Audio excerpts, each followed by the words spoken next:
harmonic gates, another human design term. So we see that the 56 is the harmonic gate of the 11. So they make up this channel of curiosity. This is the design of the searcher. So Bella already said that there's not supposed to be an end goal. So here we see the theme here is you are a pure seeker, which means you are never supposed to achieve any final goal. Let go of attainment and find peace in the journey. Finding joy in the journey is going to be the best medicine for you, because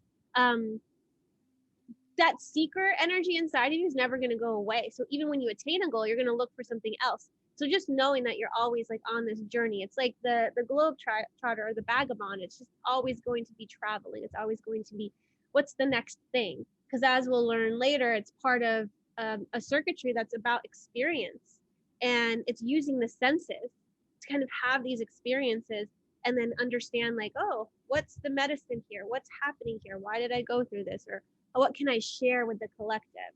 So gates 56 and 11, like we said, it's also a projected channel. So again, don't just like throw your jokes at people if they're not asking for it. They could like not think it's funny, you know, and it could be a laugh for you, but not at the expense of someone else. So yeah, just weaving in the comedian there. But honestly, it is about storytelling here.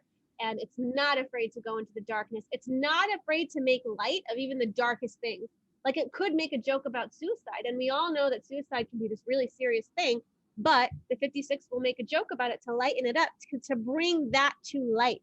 It's going to bring whatever's happening, whatever ideals, whatever ideas, whatever darkness, whatever light is coming out of this, the 56 will bring it. It's not afraid to go there. It's friends with the 11, like you heard in the description of it. It's what else would you bring, you know, to this theme, Bella? So yeah, when we have channels, that creates definitions. So when you have the 11 in your chart meeting the 56, you're going to have a defined ashna and a defined throat. And here, for example, if you have nothing defined at the bottom of the chart, like in this chart, you're going to be a mental projector. And it's interesting with a mental projector that has this. There's a genius to these people.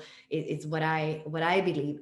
And of course, when we look at obscurity and distraction together, it's like aimless. Like it's like purposeless. There's like you can't go anywhere good with that. It's just like those spirals down.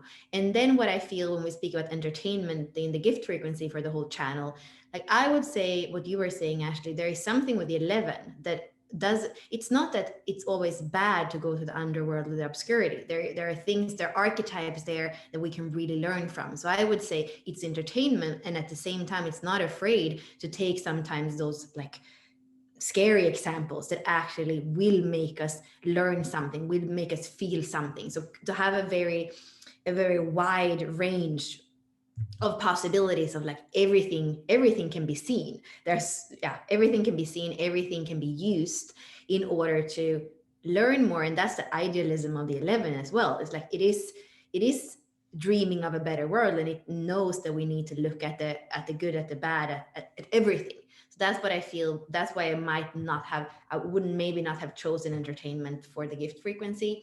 And then the highest frequency, it is magic. Like I believe that there is a timelessness and a boundlessness and a spacelessness in a way when we have that 11 at a high frequency together with the 56.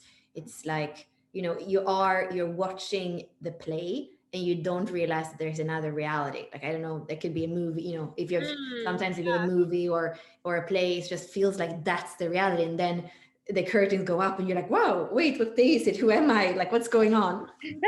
Yeah, I love that. And I don't have the 56, but I have the 11, and I get super enriched and involved in movies because I feel like they speak to my 11, and it's almost like it creates this whole channel for me, and I'm just like invested in it. I'm enriched in it. My life becomes that, and it like everything blurs and merges, and I just love being entertained in that way.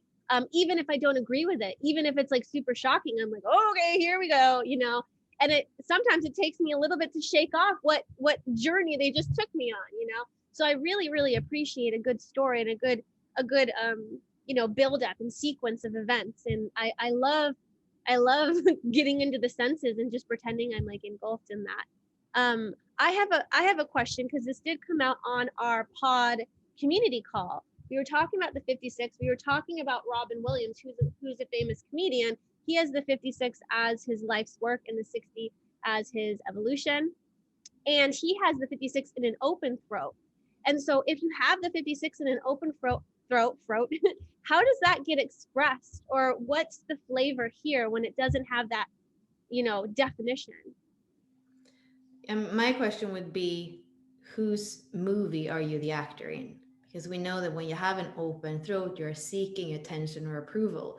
And then when it's open, you have this gift of expressing yourself.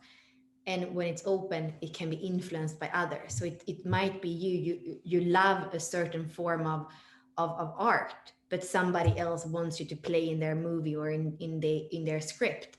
And it's easy with an open throat center to just tune into that. So I would say go back to whatever inner authority is and make sure that you are the actor, the main character of your own life, and not just speaking something that isn't your true voice. Mm, that's beautiful, and it's important. He's a 2-5, and so hermit and heretic, and so he has a definition here and here, right? So he's an emotional generator. But the problem is a lot of what's happening is he's living in his openness because that's where a lot of his wisdom and talent came from, and he's neglecting his emotions. So he went through a lot of really dark times because he wasn't in his emotional authority. It was like this island over here, and he played all these parts because he had an open G and an open throat, and all of this was open.